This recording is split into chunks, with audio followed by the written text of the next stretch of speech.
Greetings, fellow adventurers, and welcome back to my channel. Greetings, viewers. Get ready to immerse yourself in the world of Interstate Highway System in this video.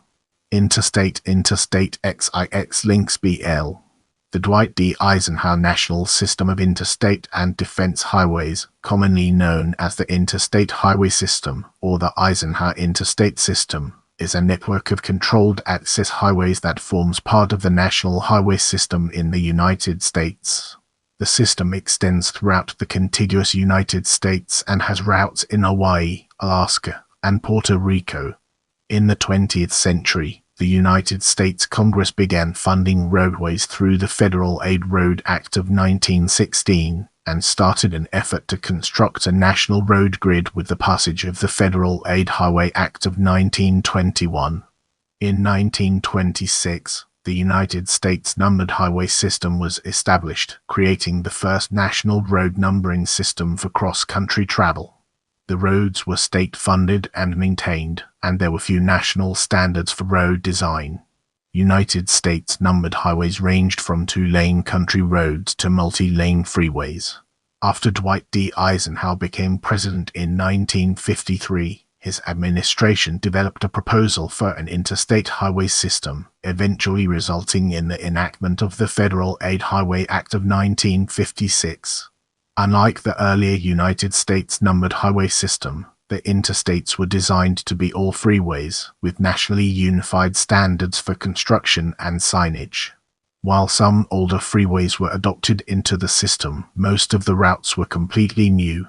In dense urban areas, the choice of routing destroyed many well-established neighborhoods, often intentionally as part of a program of urban renewal.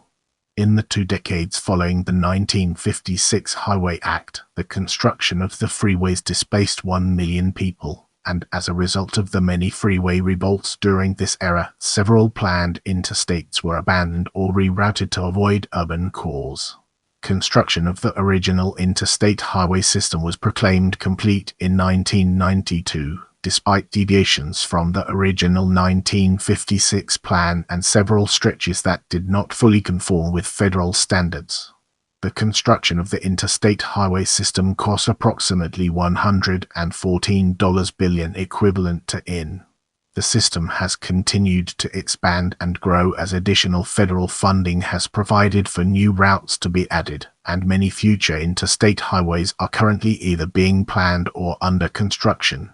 Though heavily funded by the federal government, interstate highways are owned by the state in which they were built.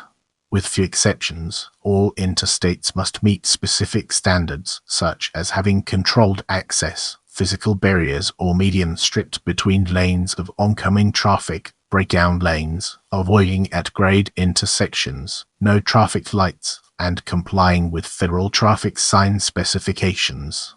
Interstate highways use a numbering scheme in which primary interstates are assigned 1- or 2-digit numbers, and shorter routes which branch off of longer ones are assigned 3-digit numbers where the last 2 digits match the parent route.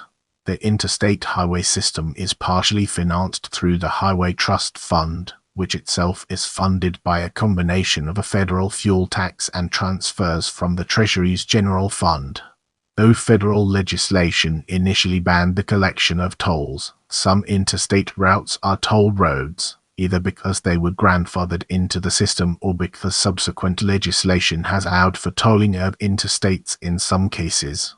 About 1/4 of all vehicle miles driven in the country used the Interstate Highway System, which has a total length of 48,890 miles. In 2022 and 2023, the number of fatalities on the Interstate Highway System amounted to more than 5,000 people annually, with nearly 5,600 fatalities in 2022. As we venture forward, let's examine planning in detail and gain a deeper appreciation for its significance.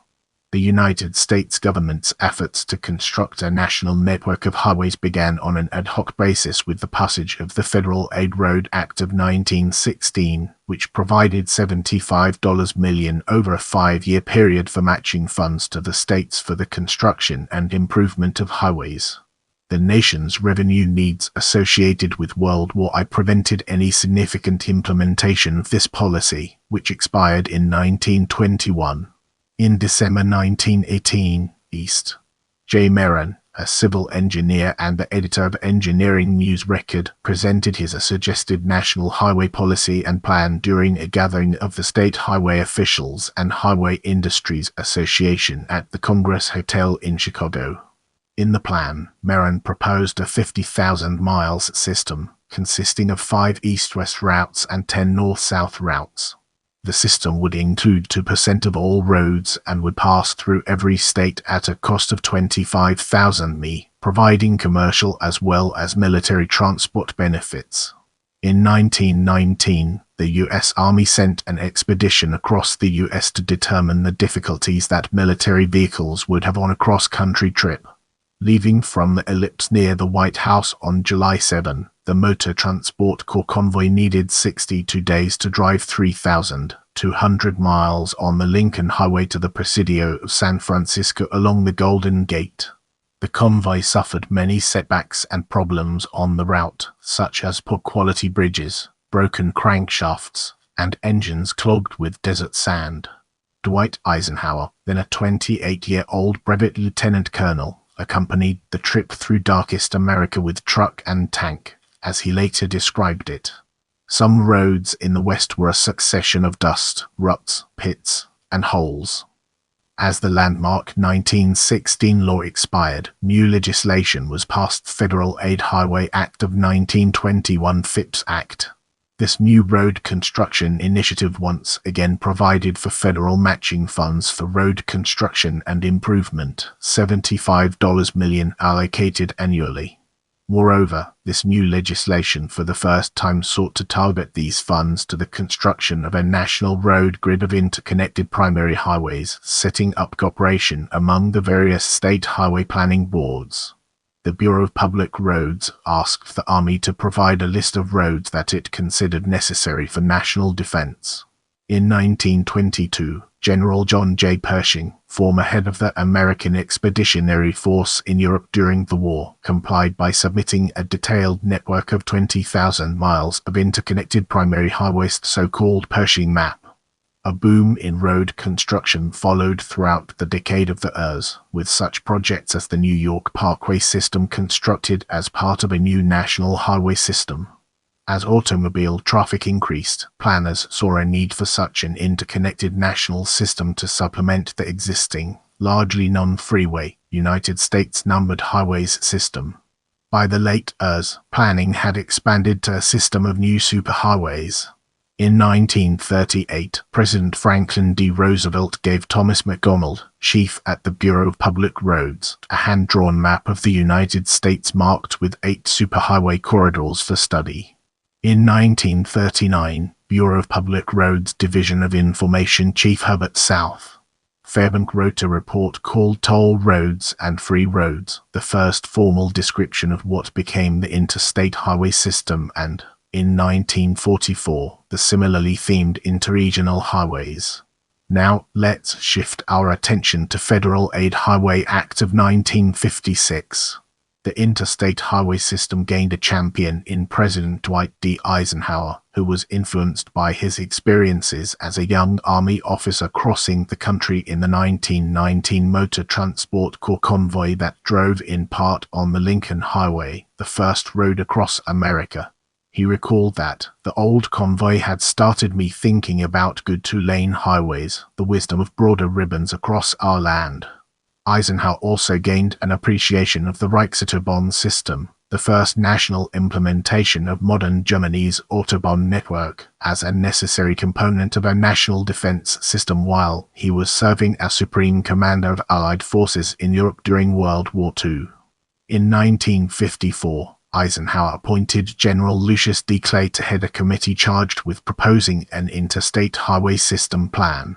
Summing up motivations for the construction of such a system, Clay stated, Clay's committee proposed a 10-year, $100 billion program, which would build 40,000 miles of divided highways linking all American cities with a population of greater than 50,000. Eisenhower initially preferred a system consisting of toll roads, but Clay convinced Eisenhower that toll roads were not feasible outside of the highly populated coastal regions. In February 1955, Eisenhower forwarded Clay's proposal to Congress.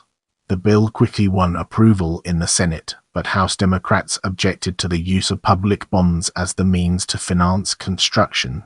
Eisenhower and the House Democrats agreed to instead finance the system through the Highway Trust Fund, which itself would be funded by a gasoline tax. In June 1956, Eisenhower signed the Federal Aid Highway Act of 1956 into law. Under the act, the federal government would pay for 90% of the cost of construction of interstate highways. Each interstate highway was required to be a freeway with at least 4 lanes and no at-grade crossings. The publication in 1955 of the General Location of National System of Interstate Highways, informally known as the Yellow Book, mapped out what became the Interstate Highway System. Assisting in the planning was Charles Irwin Wilson, who was still head of General Motors when President Eisenhower selected him as Secretary of Defense in January 1953. Without wasting any more time, let's jump into the fascinating world of construction. Thumb up right eye under construction in Mississippi in May 1972. Some sections of highways that became part of the Interstate Highway System actually began construction earlier. 3 states have claimed the title of first interstate highway. Missouri claims that the first 3 contracts under the new program were signed in Missouri on August 2, 1956. The first contract signed was for upgrading a section of U.S. Route 66 to what is now designated Interstate 44. On August 13, 1956, work began on U.S. 40, now I-70 in St. Charles County. Kansas claims that it was the first to start paving after the act was signed. Preliminary construction had taken place before the act was signed, and paving started September 26, 1956. The state marked its portion of I-70 as the first project in the United States completed under the provisions of the new Federal Aid Highway Act of 1956. The Pennsylvania Turnpike could also be considered one of the first interstate highways, and is nicknamed grandfather of the interstate system. On October 1, 1940, 162 miles of the highway now designated I&I opened between Owen and Carlisle. The Commonwealth of Pennsylvania refers to the turnpike as the granddaddy of the pikes, a reference to turnpikes. Milestones in the construction of the Interstate Highway System include October 17, 1974, Nebraska becomes the first state to complete all of its mainline interstate highways with the dedication of its final piece of I-80. October 12, 1979, the final section of the Canada to Mexico Freeway Interstate 5 is dedicated near Stockton, California. Representatives of the 2 neighboring nations attended the dedication to commemorate the first contiguous freeway connecting the North American countries. August 22, 1986, the final section of the coast-to-coast I-80 San Francisco, California to Teaneck, New Jersey is dedicated on the western edge of Salt Lake City, Utah, making I-80 the world's first contiguous freeway to span from the Atlantic to Pacific Ocean and, at the time, the longest contiguous freeway in the world. The section spanned from Redwood Road to just west of the Salt Lake City International Airport. At the dedication, it was noted that coincidentally this was only 50 miles from Promontory Summit, where a similar feat was accomplished nearly 120 years prior, the driving of the Golden Spike of the United States' first transcontinental railroad. August 10, 1990, the final section of coast-to-coast I-10 Santa Monica, California to Jacksonville, Florida is dedicated, the Popago Freeway Tunnel under downtown Phoenix, Arizona. Completion of this section was delayed due to a freeway revolt that forced the cancellation of an originally planned elevated routing. September 12, 1991, I-90 becomes the final coast-to-coast interstate highway Seattle, Washington to Boston, Massachusetts to be completed with the dedication of an elevated viaduct bypassing Wallace, Idaho, which opened a week earlier. This section was delayed after residents forced the cancellation of the originally planned at-grade alignment that would have demolished much of downtown Wallace. The residents accomplished this feat by arranging for most of the downtown area to be declared a historic district and listed on the National Register of Historic Places. This succeeded in blocking the path of the original alignment. 2 days after the dedication, residents held a mock funeral celebrating the removal of the last stoplight on a transcontinental interstate highway. October 14, 1992. The original Interstate Highway System is proclaimed to be complete with the opening of I-70 through Glenwood Canyon in Colorado. This section is considered an engineering marvel with a 12 miles span featuring 40 bridges and numerous tunnels, and is one of the most expensive rural highways per mile built in the United States. The initial cost estimate for the system was $25 billion over 12 years. It ended up costing $114 billion, equivalent to $425 billion in 2006, and took 35 years. Moving on to the next segment, we have discontinuities. The system was proclaimed complete in 1992, but 2 of the original Interstate C-95 and I-0 were not continuous. Both of these discontinuities were due to local opposition, which blocked efforts to build the necessary connections to fully complete the system. I-95 was made a continuous freeway in 2018, and thus I-70 remains the only original interstate with a discontinuity. I-95 was discontinuous in New Jersey because of the cancellation of the Somerset Freeway. This situation was remedied when the construction of the Pennsylvania Turnpike Interstate 95 interchange project started in 2010 and partially opened on September 22, 2018, which was already enough to fill the gap. However, I-70 remains discontinuous in Pennsylvania because of the lack of a direct interchange with the Pennsylvania Turnpike at the eastern end of the concordancy near Breezewood. Traveling in either direction, I-70 traffic must exit the freeway and use a short stretch of US 30, which includes a number of roadside services, to rejoin I-70. The interchange was not originally built because of a legacy federal funding rule, since relaxed, which restricted the use of federal funds to improve roads financed with tolls.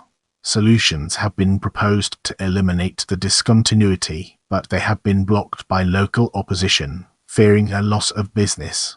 As we embark on the next leg of our journey, let's unpack the layers of expansions and removals and examine its core elements. The Interstate Highway System has been expanded numerous times.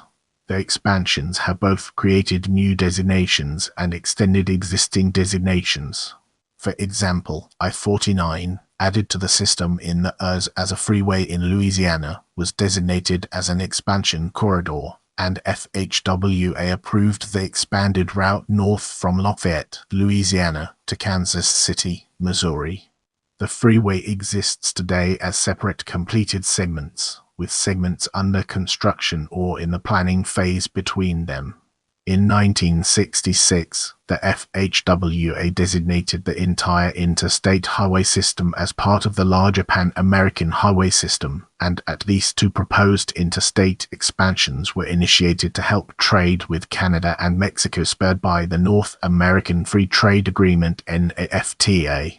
Long-term plans for I-69, which currently exists in several separate completed segments, the largest of which are in Indiana and Texas, is to have the highway route extend from Tamaulipas, Mexico to Ontario, Canada. The planned I-11 will then bridge the interstate gap between Phoenix, Arizona and Las Vegas, Nevada, and thus form part of the CANAMEX corridor along with I-19 and portions of I-10 and I-15 between Sonora, Mexico and Alberta, Canada. In the upcoming portion, we'll be dissecting opposition, cancellations, and removals to gain a comprehensive understanding of its implications. Political opposition from residents canceled many freeway projects around the United States, including D-40 in Memphis, Tennessee was rerouted, and part of the original I-40 is still in use as the eastern half of Sam Cooper Boulevard. I-66 in the District of Columbia was abandoned in 1977. I-69 was to continue past its terminus at Interstate 465 to intersect with Interstate 70 and Interstate 65 at the North Split, northeast of downtown Indianapolis. Though local opposition led to the cancellation of this project in 1981, bridges and ramps for the connection into the North Split remained until it was rebuilt in 2023. I-70 in Baltimore was supposed to run from the Baltimore Beltway Interstate 695, which surrounds the city, to terminate at I-95, the East Coast thoroughfare that runs through Maryland and Baltimore on a diagonal course, northeast to southwest. The connection was cancelled on the mid-Earth due to its routing through Gwynns Falls Leakin Park, a wilderness urban park reserve following the Gwynns Falls stream through West Baltimore. This included the cancellation of I-170, partially built and in use as US 40, and nicknamed the Highway to Nowhere. The freeway stub of I-70 inside the Beltway was renumbered MD 570 in 2014, but continues to bear I-70 signs. I-78 in New York City was cancelled along with portions of I-278, I-478, and I-878. I-878 was supposed to be part of I-78, and I-478 and I-278 were to be SPO routes.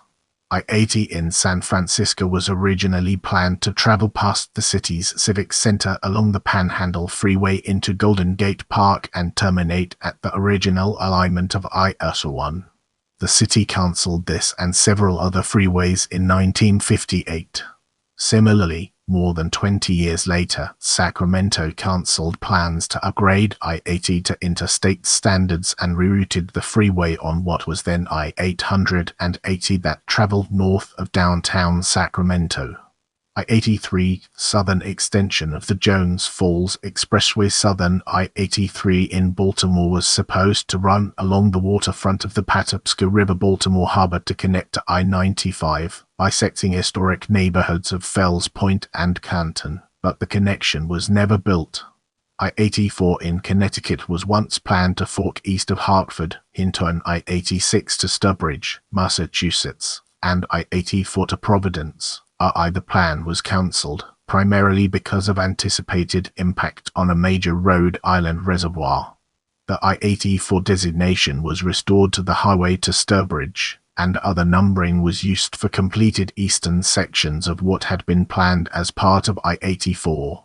I-95 through the District of Columbia into Maryland was abandoned in 1977. Instead, it was rerouted to I-495 Capitol Beltway. The completed section is now I-395. I-95 was originally planned to run up the Southwest Expressway and meet I-93, where the two highways would travel along the central artery through downtown Boston, but was rerouted onto the Route 128 Beltway due to widespread opposition. This revolt also included the cancellation of the Inner Belt, connecting I-93 to I-90, and a cancelled section of the Northwest Expressway which would have carried US 3 inside the Route 128 Beltway, meeting with Route 2 in Cambridge.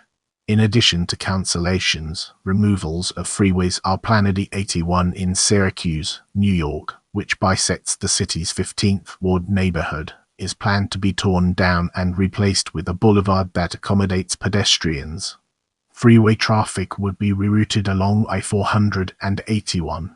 As we enter this new phase, let's navigate the complexities of standards and discover its practical applications. The American Association of State Highway and Transportation Officials, AASHTO, has defined a set of standards that all new interstates must meet unless a waiver from the Federal Highway Administration (FHWA) is obtained. One almost absolute standard is the controlled access nature of the roads. With few exceptions, traffic lights and cross-traffic in general are limited to toll booths and ramp meters. Metered flow control for lane merging during rush hour. Moving ahead, let's uncover the hidden gems within speed limits and discover their significance. Being freeways, interstate highways usually have the highest speed limits in a given area. Speed limits are determined by individual states. From 1975 to 1986, the maximum speed limit on any highway in the United States was in accordance with federal law. Typically, lower limits are established in northeastern and coastal states, while higher speed limits are established in inland states west of the Mississippi River. For example, the maximum speed limit is 75 miles per hour in northern Maine, varies between 50 and from southern Maine to New Jersey, and is 50 miles per hour in New York City and the District of Columbia. Currently, rural speed limits elsewhere generally range from 65 to several portions of various highways such as I-10 and I-20 in rural western Texas, I-80 in Nevada between Fernley and Winnetka except around Lovelock, and portions of I-15, I-70, I-80, and I-84 in Utah have a speed limit of 80 miles per hour. Other interstates in Idaho, Montana, Oklahoma, South Dakota, and Wyoming also have the same high speed limits. In some areas, speed limits on interstates can be significantly lower in areas where they traverse significantly hazardous areas. The maximum speed limit on I-90 is 50 miles per hour in downtown Cleveland because of two sharp curves with a suggested limit of 35 miles per hour in a heavily congested area. I-70 through Wheeling, West Virginia, has a maximum speed limit of 45 miles per hour through the Wheeling Tunnel and most of downtown Wheeling, and I-68 has a maximum speed limit of 40 miles per hour through Cumberland, Maryland, because of multiple hazards including sharp curves and narrow lanes through the city. In some locations, low speed limits are the result of lawsuits and resident demands. After holding up the completion of I in St. Paul, Minnesota, for nearly 30 years in the courts, residents along the stretch of the freeway from the southern city limit to downtown successfully lobbied for a 45 miles per hour speed limit in addition to a prohibition on any vehicle weighing more than 9,000 pounds gross vehicle weight. I-93 in Franconia Notch State Park in northern New Hampshire has a speed limit of 45 miles per hour because it is a parkway that consists of only one lane per side of the highway. On the other hand, Interstates 15, 80, 84, and 215 in Utah have speed limits as high as 70 miles per hour within the Wasatch Front, Cedar City, and St. George areas, and I-25 in New Mexico within the Santa Fe and Las Vegas areas, along with I-20 in Texas along Odessa and Midland, and I-29 in North Dakota along the Grand Forks area have higher speed limits of 75 miles per hour. Now, let's shift our perspective and explore other uses through a fresh lens, unlocking new perspectives. As one of the components of the National Highway System, interstate highways improve the mobility of military troops to and from airports, seaports, rail terminals, and other military bases. Interstate highways also connect to other roads that are a part of the Strategic Highway Network, a system of roads identified as critical to the U.S. Department of Defense. The system has also been used to facilitate evacuations in the face of hurricanes and other natural disasters. An option for maximizing traffic throughput on a highway is to reverse the flow of traffic on one side of a divider so that all lanes become outbound lanes. This procedure, known as contraflow lane reversal, has been employed several times for hurricane evacuations. After public outcry regarding the inefficiency of evacuating from southern Louisiana prior to Hurricane George's landfall in September 1998, government officials looked towards contraflow to improve evacuation times. In Savannah, Georgia, and Charleston, South Carolina, in 1999, lanes of I-16 and I-26 were used in a contraflow configuration in anticipation of Hurricane Floyd with mixed results.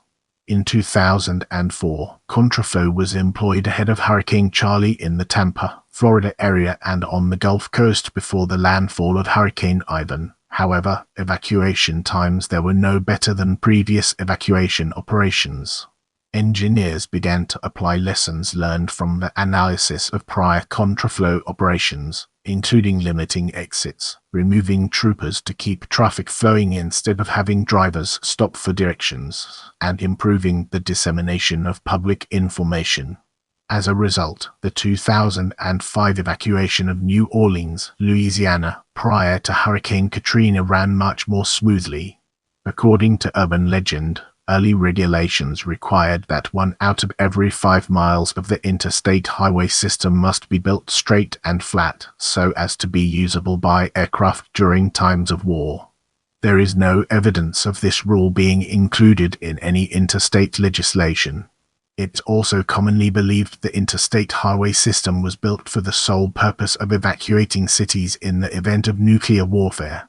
While military motivations were present, the primary motivations were civilian.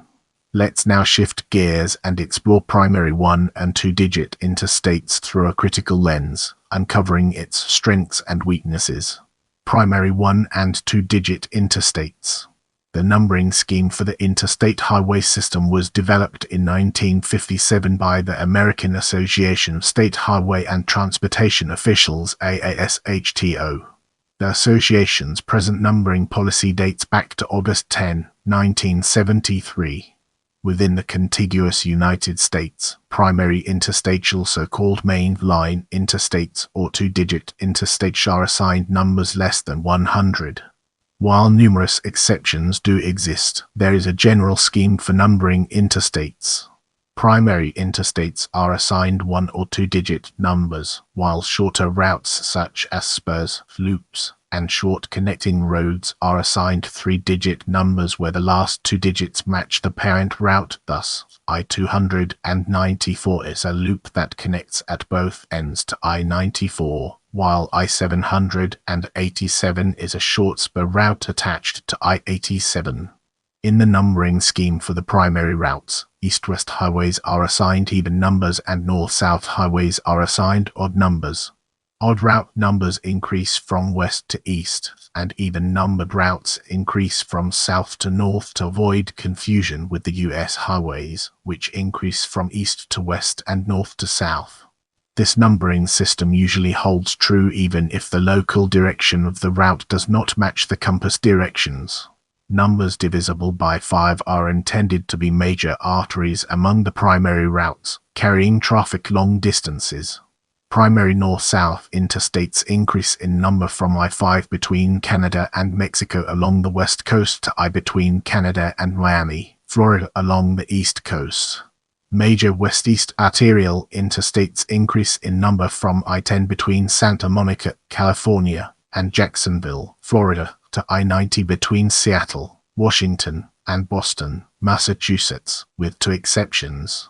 There are no I-50 and I-60, as routes with those numbers would likely pass through states that currently have U.S. highways with the same numbers, which is generally disallowed under Highway Administration guidelines. Several 2-digit numbers are shared between unconnected road segments at opposite ends of the country for various reasons. Some such highways are incomplete interstates such as I-69 and I-74, and some just happen to share route designations such as I-76, I-84, I-87, and I-88. Some of these were due to a change in the numbering system as a result of a new policy adopted in 1973. Previously, letter-suffixed numbers were used for long spurs off primary routes. For example, Western I was iron, as it went north from I. The new policy stated, no new divided numbers such as IOW and II, etc. shall be adopted. The new policy also recommended that existing divided numbers be eliminated as quickly as possible. However, an IOW and II still exist in the Dallas-Fort Worth Metroplex in Texas, and an IOW and II that run through Minneapolis and St. Paul, Minnesota, still exist. Additionally, due to congressional requirements, 3 sections of I-69 in southern Texas will be divided into IOW, II, and IK for Central. AASHTO policy allows dual numbering to provide continuity between major control points. This is referred to as a concurrency or overlap. For example, I and I share the same roadway in Atlanta. This 7.4 miles section, called the Downtown Connector, is labeled both I and I. Concurrencies between interstate and U.S. highway numbers are also allowed in accordance with AASHTO policy, as long as the length of the concurrency is reasonable. In rare instances, two highway designations sharing the same roadway are signed as traveling in opposite directions. One such wrong-way concurrency is found between White Devil and Fort Chiswell, Virginia, where I-North and I-South are equivalent with that section of road traveling almost due east, as are I-South and I-North. Let's now enter the realm of auxiliary three-digit interstates and discover the fascinating stories it has to tell. Auxiliary three-digit interstates.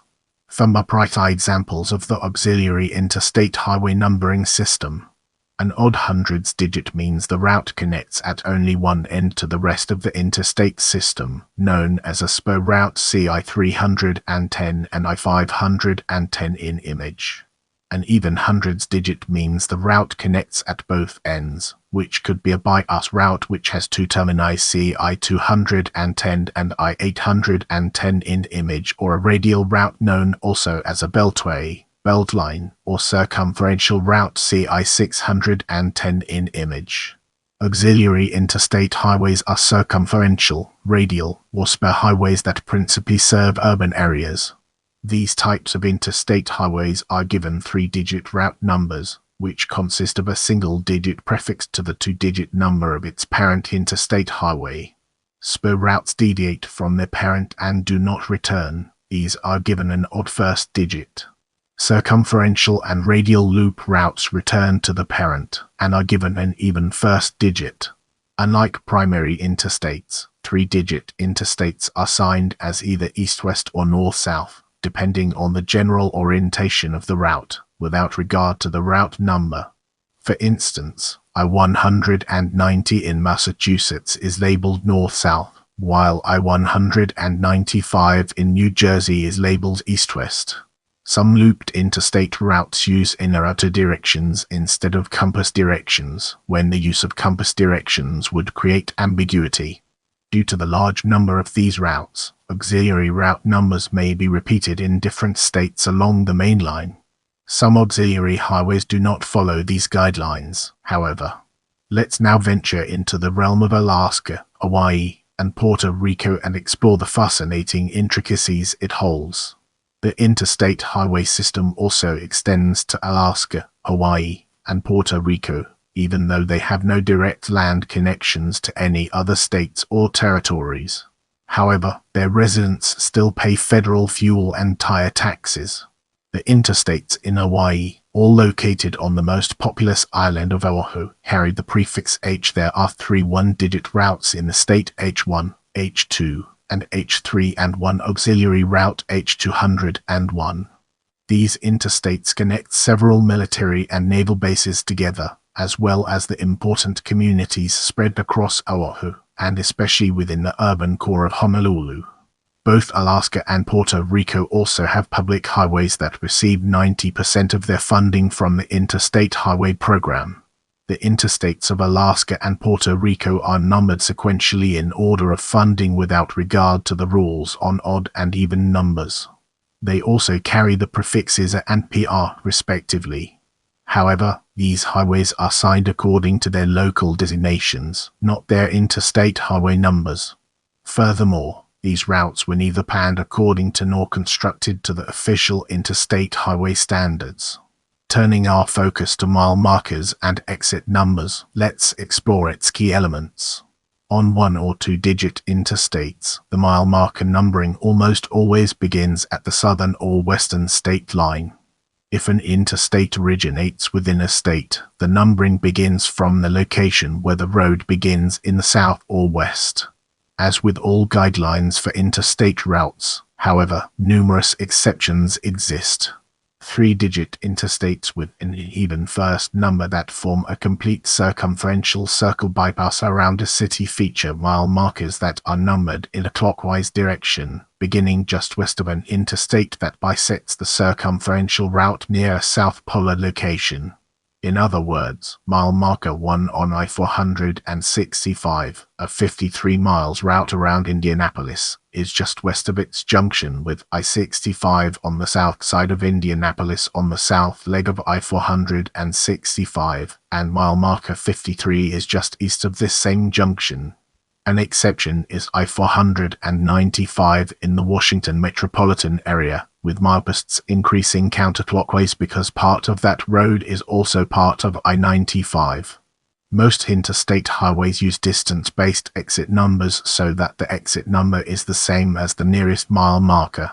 If multiple exits occur within the same mile, letter suffixes may be appended to the numbers in alphabetical order, starting with a small number of interstate highways, mostly in the northeastern United States, use sequential-based exit numbering schemes where each exit is numbered in order starting with 1, without regard for the mile markers on the road. One interstate highway, I-19 in Arizona, is signed with kilometer-based exit numbers. In the state of New York, most interstate highways use sequential exit numbering, with some exceptions. As we enter this new phase, let's analyze business routes from different angles and evaluate its significance. AASHTO defines a category of special routes separate from primary and auxiliary interstate designations. These routes do not have to comply to interstate construction or limited access standards, but are routes that may be identified and approved by the association. The same route marking policy applies to both U.S. numbered highways and interstate highways. However, business route designations are sometimes used for interstate highways. Known as business loops and business spurs, these routes principally travel through the corporate limits of a city, passing through the central business district when the regular route is directed around the city. They also use a green shield instead of the red and blue shield. An example would be Business Loop Interstate 75 at Pontiac, Michigan, which follows surface roads into and through downtown. Sections of BLI's routing had been part of US 10 and M24, predecessors of I-75 in the area.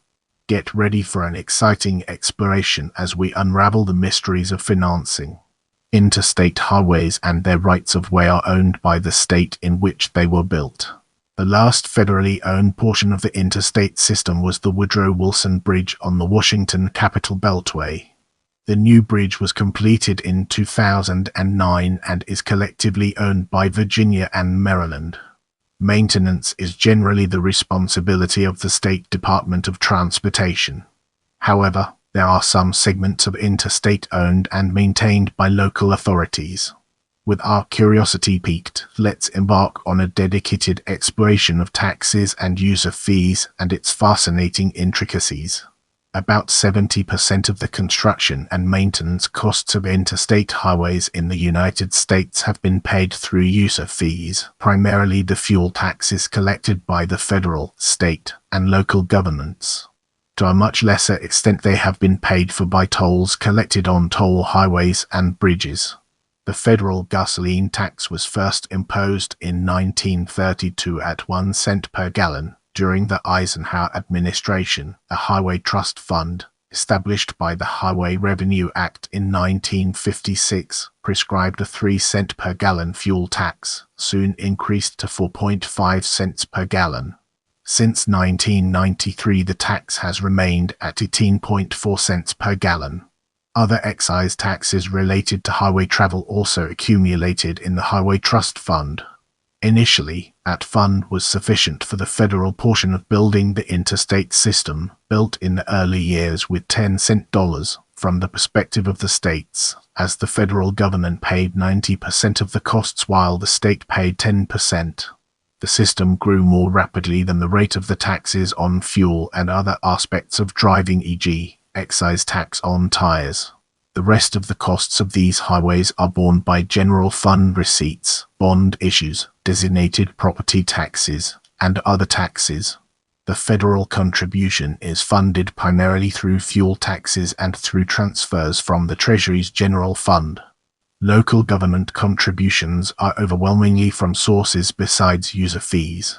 As decades passed in the 20th century and into the 21st century, the portion of the user fees spent on highways themselves covers about 57% of their costs, with about 1/6 of the user fees being sent to other programs, including the mass transit systems in large cities. Some large sections of interstate highways that were planned or constructed before 1956 are still operated as toll roads, for example the Massachusetts Turnpike I-90, the New York State Thruway I-87 and I-90, and Kansas Turnpike I-35, I-335, I-470, I-70. Others have had their construction bonds paid off and they have become toll-free, such as the Connecticut Turnpike I-395, the Richmond-Petersburg Turnpike in Virginia also and the Kentucky Turnpike I. Thumb up right ear view of I-75 in Atlanta, Georgia, featuring HOV lanes running alongside the median. As American suburbs have expanded, the costs incurred in maintaining freeway infrastructure have also grown, leaving little in the way of funds for new interstate construction. This has led to the proliferation of toll roads, turnpikes as the new method of building limited access highways in suburban areas. Some interstates are privately maintained. For example, the VMS company maintains I in Texas to meet rising costs of maintenance and allow state departments of transportation to focus on serving the fastest growing regions in their states.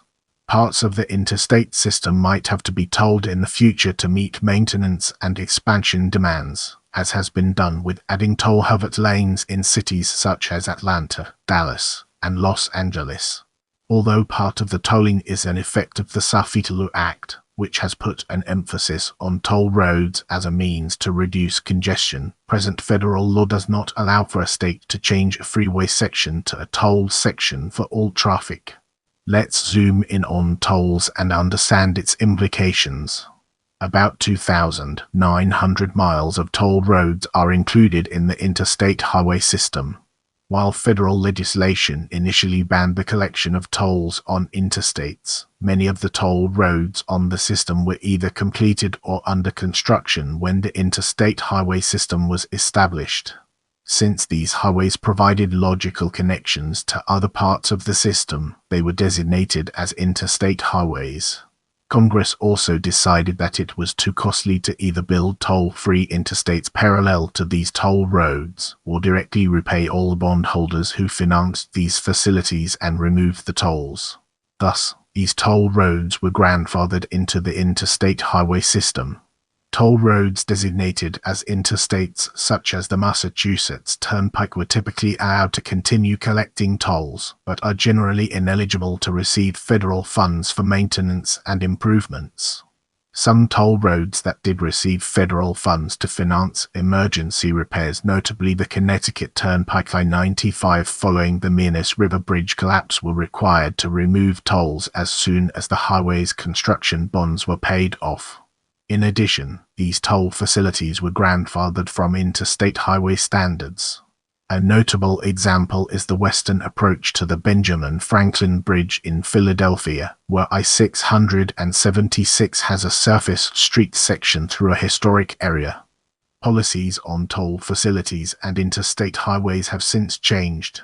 The Federal Highway Administration has allowed some states to collect tolls on existing interstate highways, while a recent extension of I-376 included a section of Pennsylvania route that was tolled by the Pennsylvania Turnpike Commission before receiving interstate designation.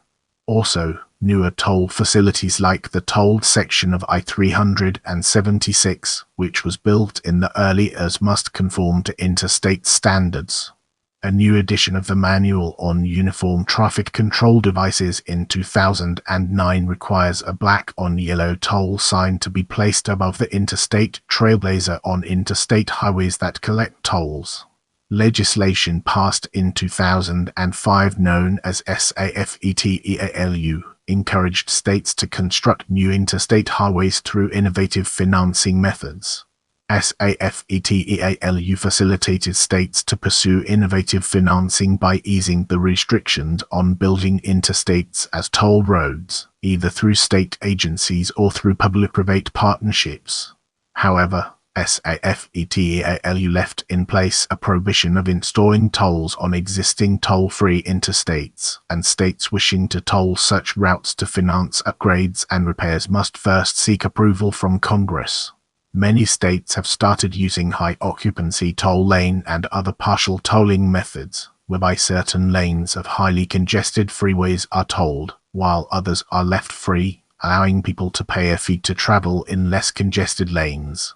Examples of recent projects to add HOT lanes to existing freeways include the Virginia HOT lanes on the Virginia portions of the Capitol Beltway and other related interstate highways I-95, I-495, I-395, and the addition of express toll lanes to Interstate 77 in North Carolina in the Charlotte metropolitan area.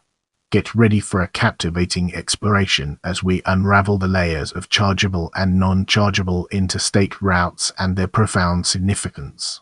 Interstate highways financed with federal funds are known as chargeable interstate routes and are considered part of the 42,000 miles network of highways.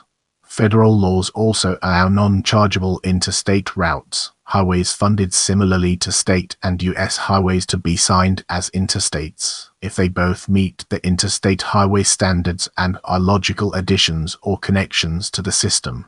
These additions fall under two categories: routes that already meet interstate standards, and routes not yet upgraded to interstate standards. Only routes that meet interstate standards may be signed as interstates once their proposed number is approved. In the next phase, we'll be immersing ourselves in the realm of Interstate Shield and exploring its real-world applications. Interstate highways are signed by a number placed on a red, white, and blue sign. The shield design itself is a registered trademark of the American Association of State Highway and Transportation Officials. The colors red, white, and blue were chosen because they are the colors of the American flag. In the original design, the name of the state was displayed above the highway number, but in many states, this area is now left blank, allowing for the printing of larger and more legible digits. Signs with the shield alone are placed periodically throughout each interstate as reassurance markers. These signs usually measure 36 in high, and are 36 in wide for 2-digit interstates or 45 in for 3-digit interstates. Interstate business loops and spurs use a special shield in which the red and blue are replaced with green. The word BUSINESS appears instead of INTERSTATE, and the word SPUR or LOOP usually appears above the number. The green shield is employed to mark the main route through a city's central business district, which intersects the associated interstate at one spur or both loop ends of the business route. The route usually traverses the main thoroughfares of the city's downtown area or other major business district. A city may have more than one interstate-derived business route, depending on the number of interstates passing through a city and the number of significant business districts therein. Over time, the design of the Interstate Shield has changed. In 1957, the Interstate Shield, designed by Texas Highway Department employee Richard Oliver, was introduced, the winner of a contest that included 100 entries. At the time, the shield color was a dark navy blue and only 17 in wide. The Manual on Uniform Traffic Control Devices (MUTCD) standards revised the shield in the 1961, 1971, and 1978 editions. Moving on to the next segment, we have exit numbering. The majority of interstates have exit numbers. Like other highways, interstates feature guide signs that list control cities to help direct drivers through interchanges and exits toward their desired destination. All traffic signs and lane markings on the interstates are supposed to be designed in compliance with the Manual on Uniform Traffic Control Devices (MUTCD). There are, however, many local and regional variations in signage. For many years, California was the only state that did not use an exit numbering system. It was granted an exemption in the US due to having an already largely completed and signed highway system, Placing exit number signage across the state was deemed too expensive. To control costs, California began to incorporate exit numbers on its freeways in interstate, U.S., and state routes alike. Caltrans commonly installs exit number signage only when a freeway or interchange is built, reconstructed, retrofitted, or repaired, and it is usually tacked onto the top right corner of an already existing sign. Newer signs along the freeways follow this practice as well. Most exits along California's interstates now have exit number signage, particularly in rural areas. California, however, still does not use mileposts, although a few exist for experiments or for special purposes. In the Illinois State Toll Highway Authority posted all new mile markers to be uniform with the rest of the state on Jane Addams Memorial Northwest Tollway and the I section of the Tri-State Tollway, which previously had matched the I section starting in the south at Route 394. This also applied to the tolled portion of the Ronald Reagan Tollway I-88. The tollway also added exit number tabs to the exits. Exit numbers correspond to interstate mileage markers in most states. On I in Arizona, however, length is measured in kilometers instead of miles because, at the time of construction, a push for the United States to change to a metric system of measurement had gained enough traction that it was mistakenly assumed that all highway measurements would eventually be changed to metric, and some distance signs retain metric distances. Proximity to metric using Mexico may also have been a factor, as I indirectly connects I to the Mexican Federal Highway System via surface streets in Nogales. Mileage count increases from west to east on most even-numbered interstates. On odd-numbered interstates, mileage count increases from south to north. Some highways, including the New York State Thruway, use sequential exit numbering schemes. Exits on the New York State Thruway count up from Yonkers traveling north, and then west from Albany. I in New York State is numbered in 3 sections. The first section makes up the major Deegan Expressway in the Bronx, with interchanges numbered sequentially from 1 to 14.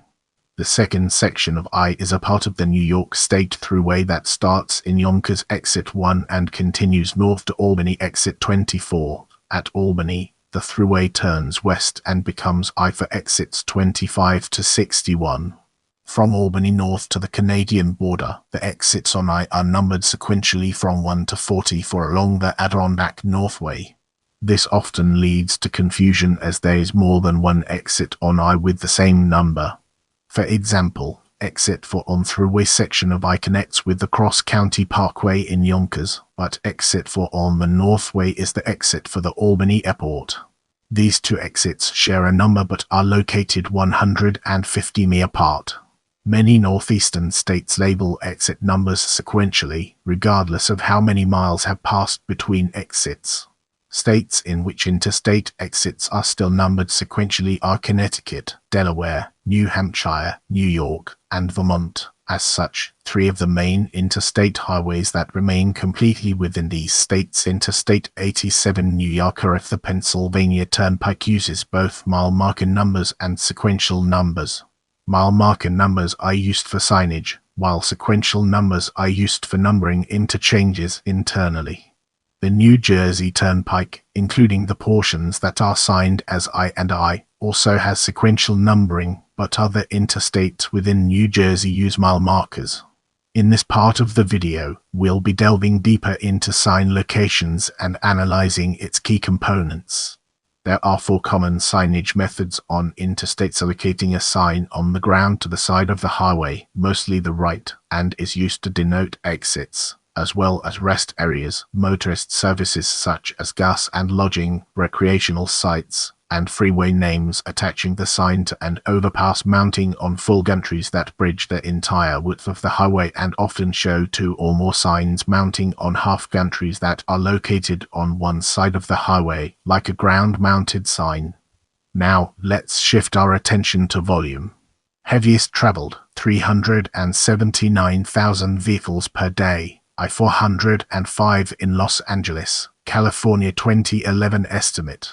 Get ready to uncover the mysteries surrounding elevation as we navigate its intriguing terrain. Highest, 11,158th, I-70 in the Eisenhower Tunnel at the Continental Divide in the Colorado Rocky Mountains. Lowest land, I-8 at the New River near Sealy, California. Lowest underwater, -103th, I-95 in the Fort McHenry Tunnel under the Baltimore Inner Harbor. In this section, we'll be exploring length. Longest east-west, 3,020.54 mi, I-90 from Boston, Massachusetts, to Seattle, Washington. Longest north-south, 1908 mi, I-95 from the Canadian border near Halton, Maine, to Miami, Florida. Shortest two-digit, 1.4 mi, I-0 in Laredo, Texas. Shortest auxiliary, 0.7 mi, I-878 in Queens, New York, New York. Longest segment between state lines, 877 mi, I-10 in Texas from the New Mexico state line near El Paso to the Louisiana state line near Orange, Texas. Shortest segment between state lines, 453th, i.e. 495 Capitol Beltway on the Woodrow Wilson Bridge across the Potomac River, where they briefly crossed the southernmost tip of the District of Columbia between its borders with Maryland and Virginia. Longest concurrency, 278.4 mi, I-80 and I-90, Gary, Indiana, to Elyria, Ohio. In the following section, we'll be immersing ourselves in the captivating world of states. Most states served by an interstate, 15 states plus the District of Columbia, I-95 through Florida, Georgia, South Carolina, North Carolina, Virginia, D.C., Maryland, Delaware, Pennsylvania, New Jersey, New York, Connecticut, Rhode Island, Massachusetts, New Hampshire, and Maine. Most interstates in a state, 32 routes, New York, totaling 1,750.66 miles. Most primary interstates in a state, 13 routes. Illinois Stagraph counts the suffixed routes in Texas I out, I, and I out as auxiliary routes or parts of the same primary interstate and not separate primary interstates. Group R alpha. Most interstate mileage in a state, 3,233.45 mi, Texas, in 17 different routes. Fewest interstates in a state, 3 routes, Delaware, New Mexico, North Dakota, and Rhode Island. Puerto Rico also has 3 routes.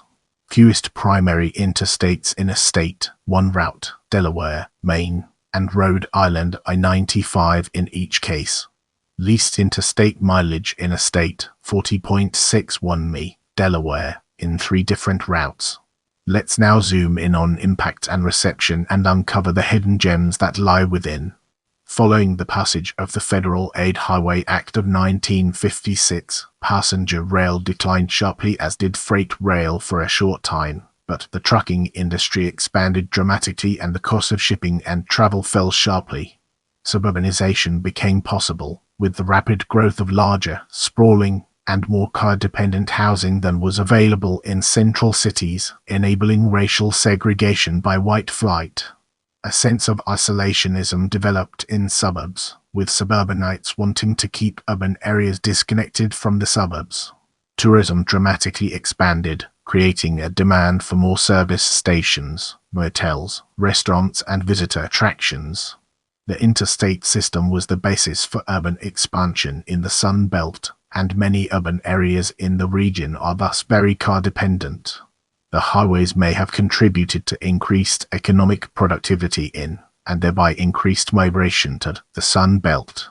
In rural areas, towns and small cities off the grid lost out as shoppers followed the interstate and new factories were located near them. The system had a profound effect on interstate shipping.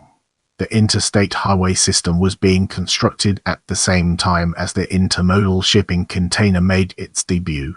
These containers could be placed on trailers behind trucks and shipped across the country with ease. A new road network and shipping containers that could be easily moved from ship to train to truck meant that overseas manufacturers and domestic startups could get their products to market quicker than ever, allowing for accelerated economic growth. 40 years after its construction, the Interstate Highway System returned on investment, making $6 for every $1 spent on the project. According to research by the FHWA, from 1950 to 1989, approximately 1/4 of the nation's productivity increase is attributable to increased investment in the highway system. The system had a particularly strong effect in southern states, where major highways were inadequate. The new system facilitated the relocation of heavy manufacturing to the south and spurred the development of southern-based corporations like Walmart in Arkansas and FedEx in Tennessee. The Interstate Highway System also dramatically affected American culture, contributing to cars becoming more central to the American identity. Before, driving was considered an excursion that required some amount of skill and could have some chance of unpredictability. With the standardization of signs, road widths and rules, certain unpredictabilities lessened. Justin Fox wrote, "By making road more reliable and by making Americans more reliant on them, they took away most of the adventure and romance associated with driving." The Interstate Highway System has been criticized for contributing to the decline of some cities that were divided by interstates, and for displacing minority neighborhoods in urban centers. Between 1957 and 1977, the interstate system alone displaced over 475,000 households and 1 million people across the country. Highways have also been criticized for increasing racial segregation by creating physical barriers between neighborhoods, and for overall reductions in available housing and population in neighborhoods affected by highway construction. Other critics have blamed the Interstate Highway System for the decline of public transportation in the United States since the ERS, which minorities and low-income residents are 3 to 6 times more likely to use. Previous highways, such as US 66, were also bypassed by the new interstate system, turning countless rural communities along the way into ghost towns. The interstate system has also contributed to continued resistance against new public transportation. The Interstate Highway System had a negative impact on minority groups, especially in urban areas. Even though the government used eminent domain to obtain land for the interstates, it was still economical to build where land was cheapest. This cheap land was often located in predominantly minority areas. Not only were minority neighborhoods destroyed, but in some cities the interstates were used to divide white and minority neighborhoods. These practices were common in cities both in the North and South, including Nashville, Miami, Chicago, Detroit, and many other cities. The division and destruction of neighborhoods led to the limitation of employment and other opportunities, which deteriorated the economic fabric of neighborhoods. Neighborhoods bordering interstates have a much higher level of particulate air pollution and are more likely to be chosen for polluting industrial facilities. I'm here to provide you with the best information, so let me know what else you'd like to learn about.